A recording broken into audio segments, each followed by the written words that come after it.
नमस्कार मित्रांनो, गिरी कम्प्युटर या मराठी युट्यूब चॅनलवर मी तुमचं स्वागत करतो. मी शुभम गिरी. तर आज आपण पाहणार आहोत 1 एप्रिल 2026 पासून बदललेल्या नियमानुसार नवीन पद्धतीने पॅन कार्ड साठी ऑनलाईन अर्ज कसा करायचा, यामध्ये कोणकोणते नियम बदललेले आहेत, कोणकोणते डॉक्युमेंट आता तुम्हाला यामध्ये लागणार आहेत, ही सर्व माहिती आपण याच्या व्हिडिओमध्ये पाहणार आहोत. व्हिडिओ शेवटपर्यंत नक्की पहा मित्रांनो. जर चॅनलवर नवीन असाल तर चॅनलला सबस्क्राईब करून घ्या. असेच नवीन नवीन अपडेट तुम्हाला वेळोवेळी मिळत राहतील. तर चला मित्रांनो, व्हिडिओ सुरू करू.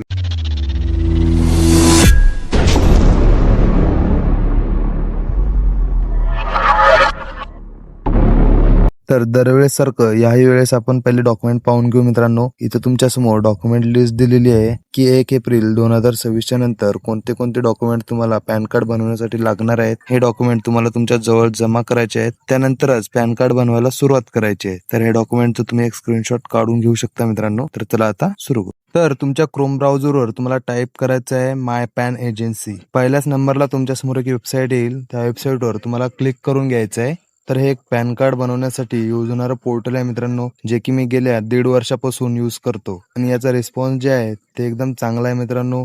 8 ते 10 दिवसामध्ये तुमचं जे पॅन कार्ड आहे ते बनवून तुमच्या घरी पोस्टानं येऊन जाते. तर हे पोर्टल यूज करण्यासाठी यावर पहिले तुम्हाला रजिस्टर करावं लागतं मित्रांनो. तर ते कसं करायचं चला तुम्हाला सांगतो आता मी. तर वरच्या साईडला तुम्ही पाहू शकता, तुमच्या समोर एक रजिस्टर्ड म्हणून बटन दिसत असेल तुम्हाला, त्या नावावर तुम्हाला क्लिक करून घ्यायचं आहे. त्यानंतर तुमच्या समोर एक फॉर्म ओपन होईल. हा फॉर्म तुम्हाला फिल करून घ्यायचा आहे. यामध्ये तुम्हाला तुमची बेसिक इन्फॉर्मेशन भरायची आहे मित्रांनो आणि रजिस्टर करून घ्यायचं आहे. त्यानंतर तुमच्या समोर या पोर्टलचे काही प्लॅन येतील मित्रांनो, रिटेलर, डिस्ट्रीब्युटर, सुपर डिस्ट्रीब्युटर. त्यामधून तुम्हाला जे योग्य वाटेल ते तुम्हाला सिलेक्ट करून घ्यायचं आहे आणि रजिस्टर्ड करून घ्यायचं आहे. तर इथं तुम्हाला अशा प्रकारे रजिस्ट्रेशन करून घ्यायचं आहे मित्रांनो.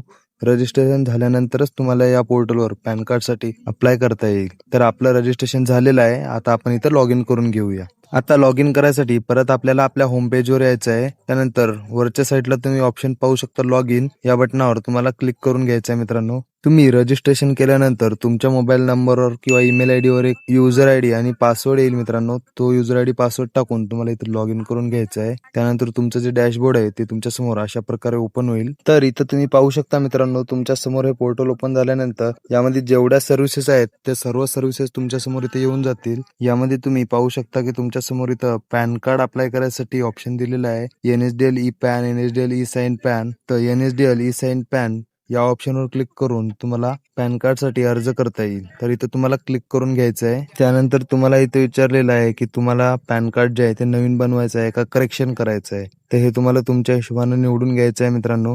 तर आपण जे आहे ते पॅन कार्ड तुम्हाला करेक्शन करून दाखवणार आहोत. तर आपण इथं करेक्शन ऑप्शन सिलेक्ट करून घेऊ. इथं तुम्हाला तुमचं आधार कार्ड नुसार नाव टाकून घ्यायचं आहे, मोबाईल नंबर टाकायचा आहे, ईमेल आयडी टाकायची आहे आणि खाली प्रोसेस या ऑप्शनवर क्लिक करायचं आहे. त्यानंतर इथं तुम्ही पाहू शकता की तुम्हाला इथं रजिस्टर्ड नाव ऑप्शन दिसत असेल. या ऑप्शनवर तुम्हाला क्लिक करून सर्वात आधी इथं रजिस्ट्रेशन करून घ्यायचं आहे मित्रांनो.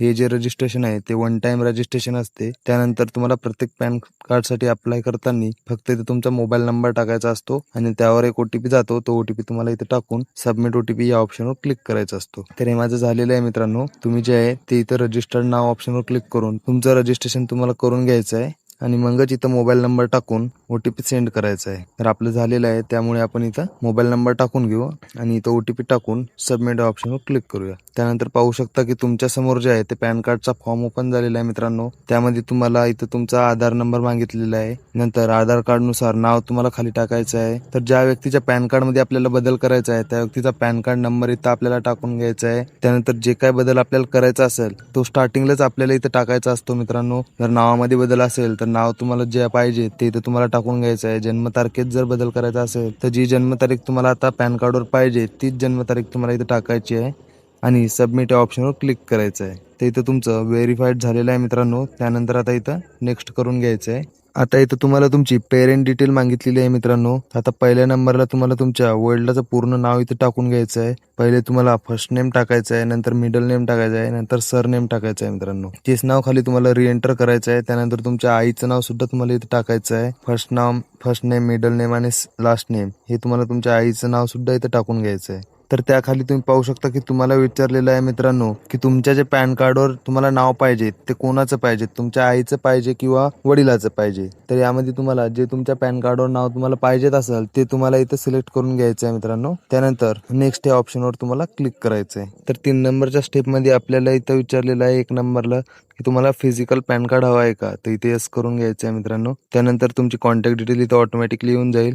त्याखाली तुम्हाला तुमची रेसिडेन्शियल डिटेल टाकायची आहे मित्रांनो. तुमची ॲड्रेस इन्फॉर्मेशन तुम्हाला इथे फिल करायची आहे. तोच ॲड्रेस तुम्हाला इथे टाकायचा आहे मित्रांनो. ज्या ॲड्रेसवर तुम्हाला तुमचं पॅन कार्ड पाहिजेत असेल तर ते ॲड्रेस तुम्हाला व्यवस्थितपणे इथे टाकून घ्यायचं आहे आणि नेक्स्ट या ऑप्शनवर क्लिक करायचं आहे. त्यानंतर 4 नंबरच्या स्टेपमध्ये आपल्याला आता डॉक्युमेंट अपलोड करायचे आहेत मित्रांनो. तर जे की मी तुम्हाला सांगितलं होतं की 1 एप्रिल 2026च्या नंतर जे बदल झालेला आहे त्यानुसार जे आहे मित्रांनो फक्त जन्मतारखेचा जे पुरावा आहे त्यामध्येच बदल झालेला आहे. तेच फक्त आपल्याला इथे चेंज करायचं आहे. जसं की पहिले आपण जे आहे फक्त आधार कार्ड इथे टाकायचो, तर आता असं जमणार नाही. जन्मतारखेच्या पुराव्यामध्ये तुम्ही पाहू शकता की प्रूफ ऑफ DOB यामध्ये तुम्ही आता आधार कार्ड सिलेक्ट करू शकत नाही. यामध्ये जे आहे तुम्ही इथं driving licence, matricular certificate, birth certificate, voter ID, इतर जन्माचा प्रूफ तुम्हाला आता इथे द्यावं लागते. तर हे तुमच्या अकॉर्डिंग तुम्हाला सिलेक्ट करून घ्यायचं आहे जे तुमच्याकडे आहे ते. आणि ID प्रूफमध्ये आणि ॲड्रेस प्रूफमध्ये आधार कार्डच तुम्हाला राहू द्यायचं आहे. तर इथं आता आपण फोटो अपलोड करून घेऊया. त्यानंतर सिग्नेचर इथं आपण अपलोड करून घेऊ मित्रांनो. खाली जे डॉक्युमेंट आपण वर सिलेक्ट केले आहेत ते डॉक्युमेंट इथं आता आपल्याला अपलोड करायचे आहेत. तर इथं आपण डेट ऑफ बर्थ प्रूफमध्ये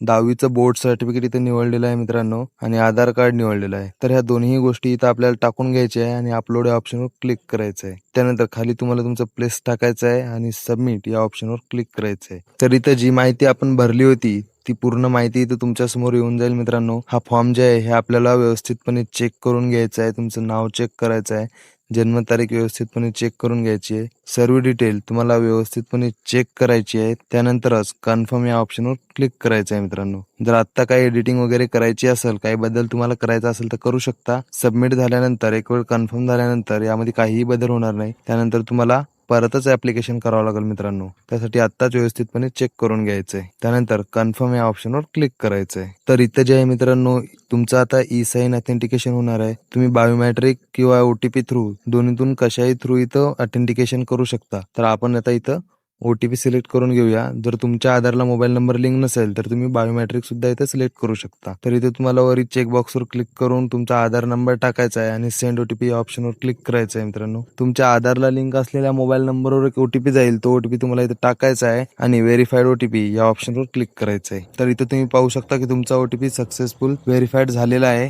त्यानंतर परत तुम्हाला पोर्टलवर रिडायरेक्ट केलं जाईल मित्रांनो. इथं जे आहे तुम्हाला तुमची एक्नॉलेजमेंट रिसिप्ट पाहायला मिळेल. तर हे रिसिप्ट जे आहे ती तुम्हाला कस्टमरला नाही द्यायची आहे कारण यावर तुमचा एक्नॉलेजमेंट नंबर नाही. तुम्हाला लेफ्ट साईडला NSDL eKYC पॅन यावर क्लिक करायचं आहे. तुम्ही खाली पाहू शकता पॅन हिस्ट्री या ऑप्शनवर क्लिक करून इथे तुम्हाला त्याची रिसिप्ट डाउनलोड करायची आहे मित्रांनो आणि याची जी प्रिंट आहे ती तुम्हाला तुमच्या कस्टमरला द्यायची आहे. तर हे जे पॅन कार्ड आहे मित्रांनो तयार झालेलं आहे. आता हे तुमच्या घरी 8 ते 10 दिवसानं पोस्टाने येऊन जाईल. तर अशा प्रकारे 1 एप्रिल 2026च्या नंतर तुम्हाला ऍप्लिकेशन करायची आहे. यामध्ये काहीही बदल झालेला नाही, फक्त जन्मतारखेचा पुराव्यामध्ये थोडा बदल झालेला आहे. तर व्हिडिओ जर कळाला असेल मित्रांनो तर कमेंट करून सांगा आणि महत्त्वपूर्ण व्हिडिओ आहे मित्रांनो तुमच्या सर्व मित्रांना शेअर करा. तर चला मित्रांनो भेटूया नेक्स्ट व्हिडिओमध्ये.